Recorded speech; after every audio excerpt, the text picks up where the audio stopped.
दोस्तों स्वागत है आप सभी का हमारे चैनल 100 न्यूज़ में। गुरुग्राम आईवीएफ केस के बारे में आप सबको पता है और हम लगातार आपको अपडेट्स दे रहे हैं। हमारे साथ एक बार फिर से कपल मौजूद हैं, इनसे बात करेंगे और जानेंगे कि अभी हम लास्ट टाइम 2-3 दिन पहले भी इनका इंटरव्यू किए थे, तब तक में तो कुछ नहीं हुआ था, अभी क्या अपडेट्स है।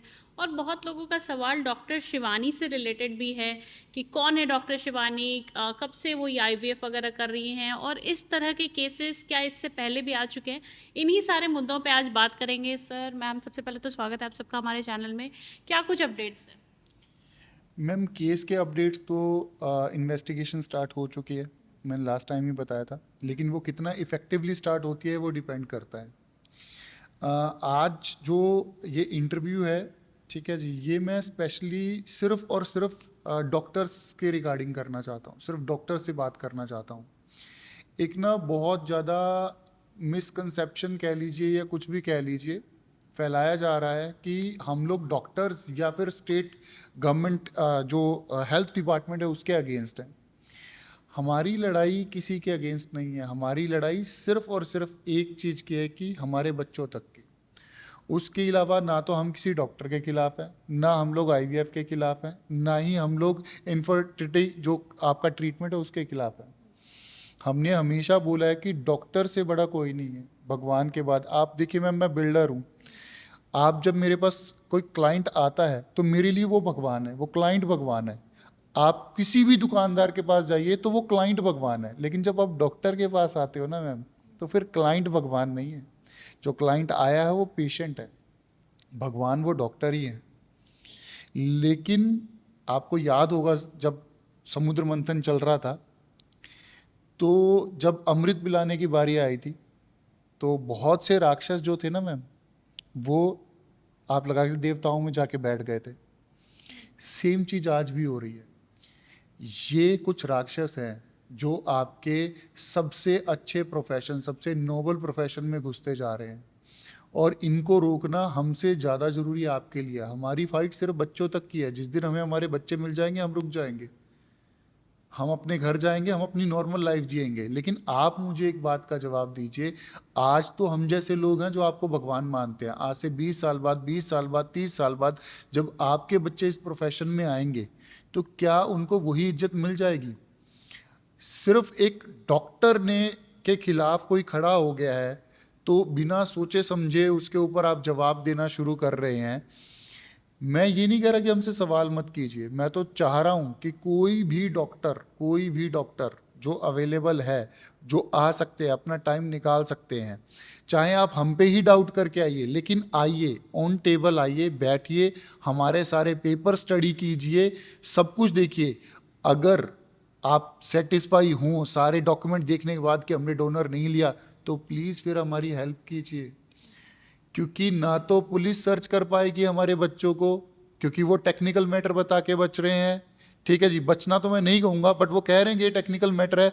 और ना ही स्टेट एआरटी डिपार्टमेंट हमारी हेल्प करने वाला, क्योंकि उन्होंने तो हाथ ही खड़े कर दिए हैं कि हम कोई इन्वेस्टिगेशन करेंगे ही नहीं। तो मेरे बच्चे ढूंढेंगे कहाँ से? मेरे बच्चे ढूंढे जाएंगे, आप जैसा ही कोई डॉक्टर होगा जिसको आना है हमारे लिए।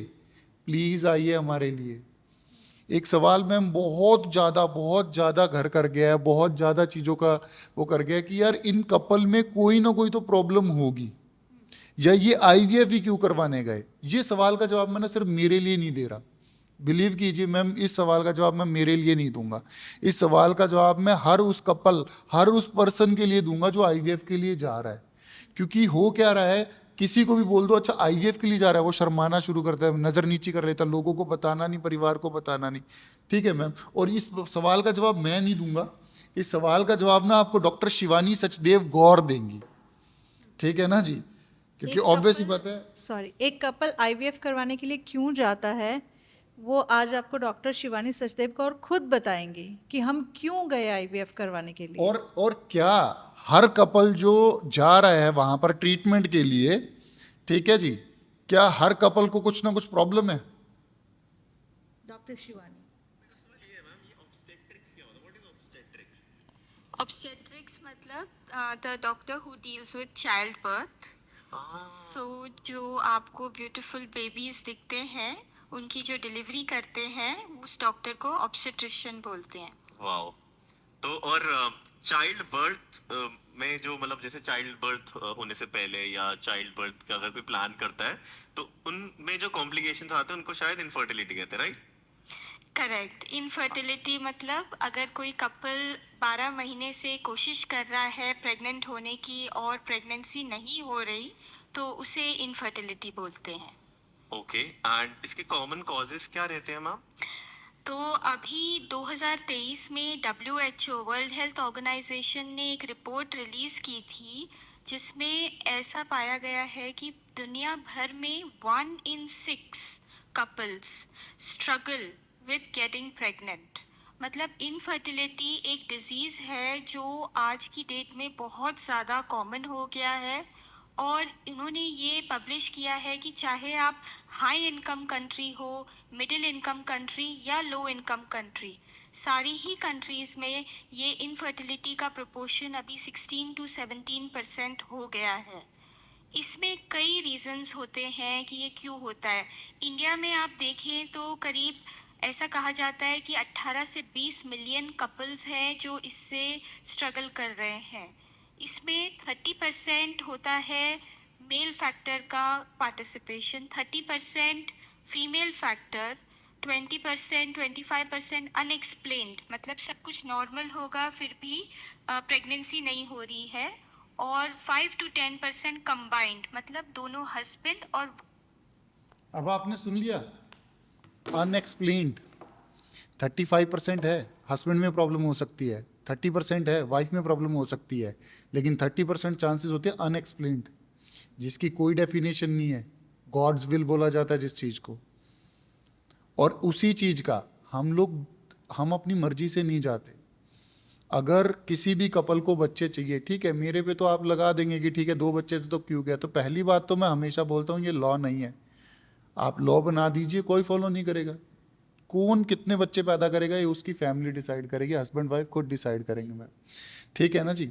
लेकिन यहाँ पर खुद वो एक्सप्लेन कर रहे हैं। उससे ज़्यादा मैं आपको एक चीज़ और बताना चाहूँगा, एक वीडियो और की उनकी और सुनाना चाहता हूँ, ठीक है जी, क्योंकि यहाँ से ना आज काफ़ी चीज़ें क्लियर होना ज़रूरी है मैम।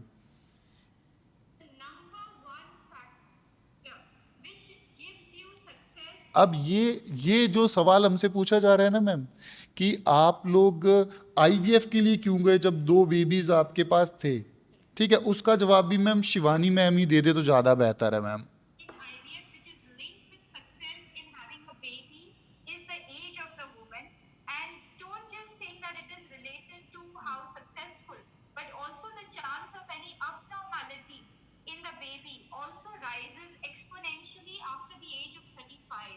पूरा दोबारा से लगा देता हूँ मैम ताकि specialist and has treated thousands of couples.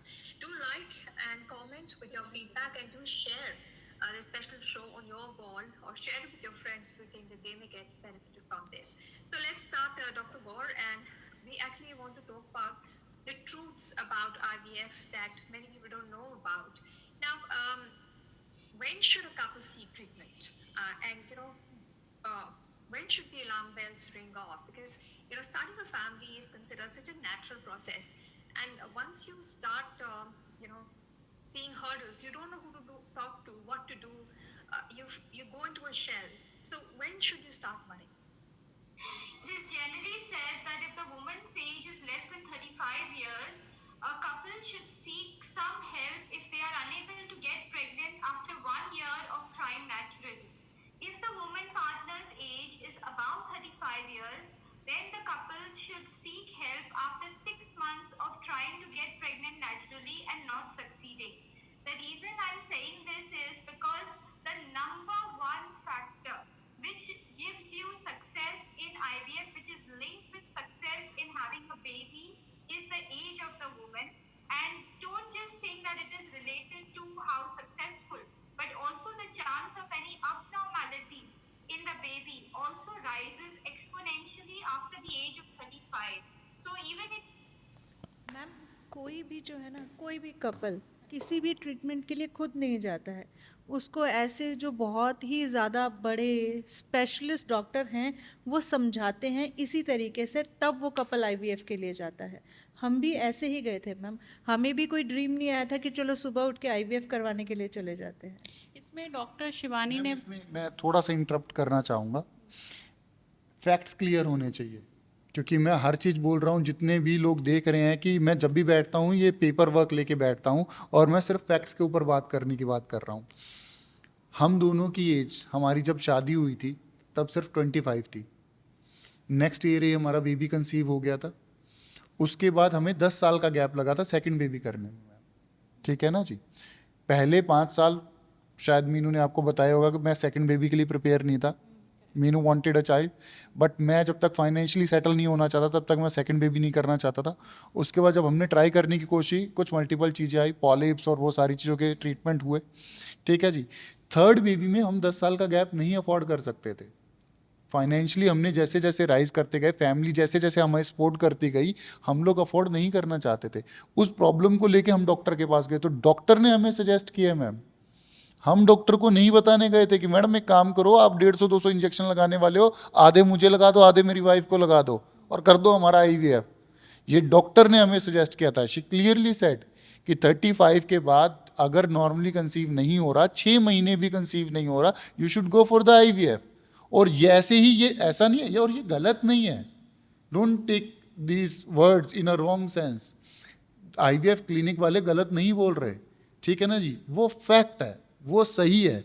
लेकिन विक्टिम्स को ही खड़ा कर देना कटघरे में, आप क्यों गए वहां पर, आप किस लिए गए थे, ये गलत है। जो डॉक्टर्स आके पूछ रहे हैं ना, एक नॉर्मल आदमी मेरे से पूछे ना मैम, कोई प्रॉब्लम नहीं है। एक नॉर्मल पर्सन अगर मेरे से पूछ रहा है, लेकिन अगर एक सर्टिफाइड डॉक्टर आके पूछ रही है कि आप आईवीएफ के लिए क्यों गए, ये प्रॉब्लम है मैम। आप लोग को क्या एक्सप्लेन किया गया था जब आप लोग आईवीएफ के लिए गए थे? क्योंकि यहाँ पे डॉक्टर ने बोला कुछ अननोन रीजंस हो सकते हैं। कोई रीज़न नहीं मैम, उन्होंने बस जैसे आपका एक पूरा मेडिकल हिस्ट्री पूछी जाती है बच्चे, और वो सारा एक हिस्ट्री उन्होंने मुझसे पूछी। उसके बाद उन्होंने बोला कि अच्छा यू आर जस्ट 38, तो बहुत इजीली ये चीज़ हो जाएगी। आपके हस्बैंड का हम लोग कुछ एक ब्लड टेस्ट लेंगे, आपका ब्लड टेस्ट लेंगे, और उन्होंने एक चीज़ मुझे बोली कि हाँ इसके बाद आपका एक लैप्रोस्कोपी हम लोग करेंगे और उसके बाद आप इजी कंसीव कर लोगे आईवीएफ के थ्रू। मैम एक चीज़ बहुत ज़्यादा बड़ा शोर मचा हुआ है, ठीक है जी, कि इन्होंने डबल डोनर लिया है। सबसे बड़ी चीज़ डबल डोनर, पहले ये वर्ड सुन लीजिए, डबल डोनर मतलब एग भी किसी और का और स्पर्म भी किसी और का। अब डबल डोनर आदमी तभी लेगा जब या तो वाइफ के एग्स भी काम नहीं कर रहे होंगे और हस्बैंड का सीमन भी काम नहीं कर रहा होगा। ठीक है जी। मैम मैं चाहता ना आप लोगों को, अगेन मैं हर चीज़ पब्लिकली क्यों लेके आ रहा हूँ, ठीक है जी, हर चीज़ मैं कैमरे पे लेके आ रहा हूँ मैम। और ये सारे ओरिजिनल पेपर है, और जो ओरिजिनल नहीं है फोटोकॉपी है, वो कोर्ट की सर्टिफाइड कॉपी लेके आ रहा हूँ। ठीक है ना जी। मैं क्यों लेके आ रहा हूँ मैं वो भी बता दूंगा आप लोगों को। अगर मुझे कुछ प्रूव करना होता ना कि एज अ पर्सन मैं और मेरी वाइफ कितने हेल्दी हैं, तो मैं आज नए टेस्ट करवाता और मैं नए टेस्ट आप लोगों को ला के सामने रखता कि देखिए हम सही थे, शिवानी गौर गलत थी, उसने ब्लेम लगाया था। ये मैम किसका पेपर है मैम? डॉक्टर शिवानी सचदेव गौर, SCI IVF हॉस्पिटल, और ये डेट क्या है मैम? 9/1/2025। वो पहला दिन जिस दिन हम लोग उनसे मिले थे, वो पहला दिन जिस दिन उन्होंने मेरे सीमन एनालिसिस किए थे। मैं इस रिपोर्ट को थोड़ा लाउड आउट होके पढ़ना चाहता हूँ मैम। और प्लीज इस चीज का ध्यान रखिएगा, ये फोटो कॉपी नहीं है, ओरिजिनल डॉक्यूमेंट है। ठीक है जी। लेटर हेड है, लेटर हेड है उनका। फिजिकल एग्जामिनेशन वॉल्यूम 2 ml, जबकि मिनिमम वॉल्यूम जो होना चाहिए वो 1.5 ml होना चाहिए और मैक्सिमम 5 ml तक जाता है। तो मैम बिल्कुल ओके है, कोई प्रॉब्लम नहीं है। उसके बाद पीएच जो होना चाहिए वो 7.8 से 8.5, मैम 8.5 है मेरा। जो कलर है वो पर्ली वाइट होना चाहिए, पर्ली वाइट है मैम। उसके अलावा लिक्विफिकेशन टाइम जो होना चाहिए 20 to 30 मिनट होना चाहिए, 30 मिनट्स है।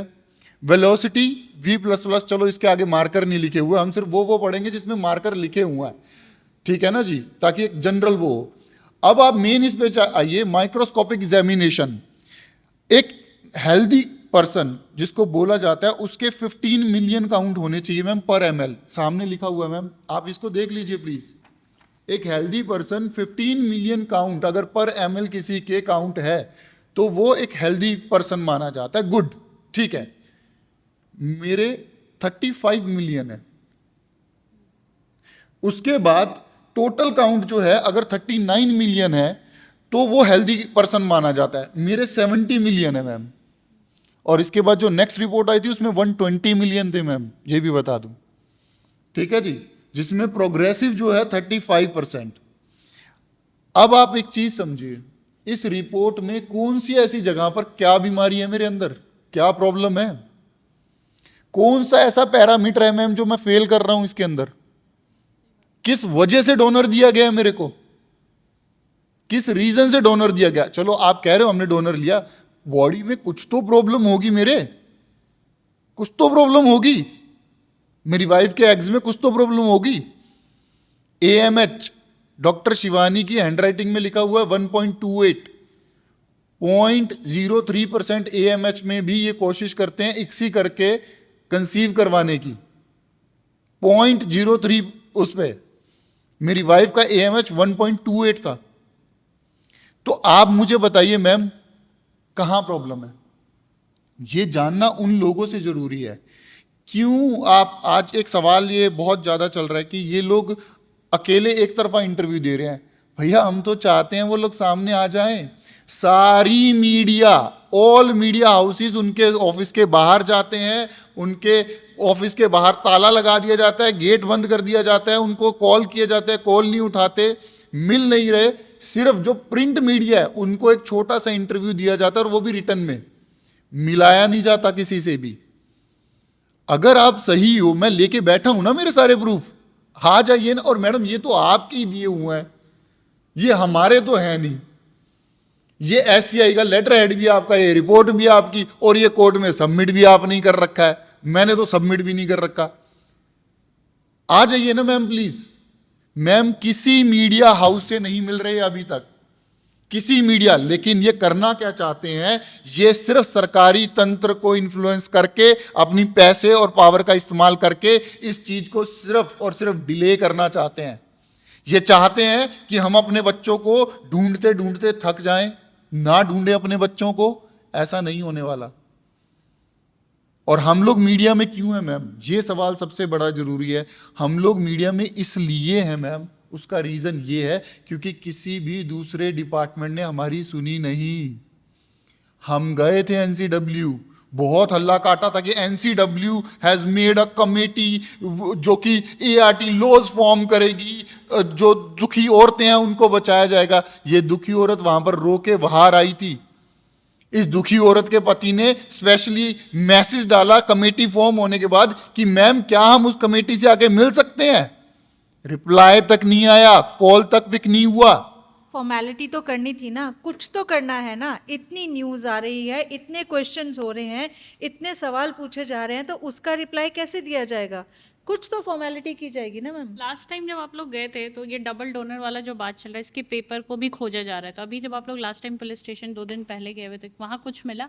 मैम हम तो खुद ही वो पेपर खोज रहे हैं। हमें भी प्लीज़ वो पेपर ज़रूर दिखाइएगा जिस दिन वो पेपर मिल जाएंगे, जो ये बताएंगे कि क्या रीज़न है एक कपल के डबल डोनर लेने का, जो हेल्दी है, जिसकी रिपोर्ट्स हॉस्पिटल के द्वारा ही दी गई हैं।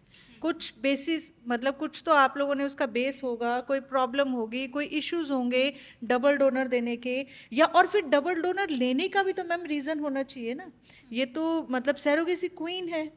अगर इन्हें लगा कि, मान लीजिए इनकी थ्योरी के हिसाब से इन्हें लगा कि अच्छा कपल में ये प्रॉब्लम है, तो इन्होंने हमें कुछ मतलब एडवाइस नहीं किया, कोई हमारी इन्होंने आगे मेडिसिन से हमें क्योर करने की कोई इन्होंने ज़रूरत नहीं समझी।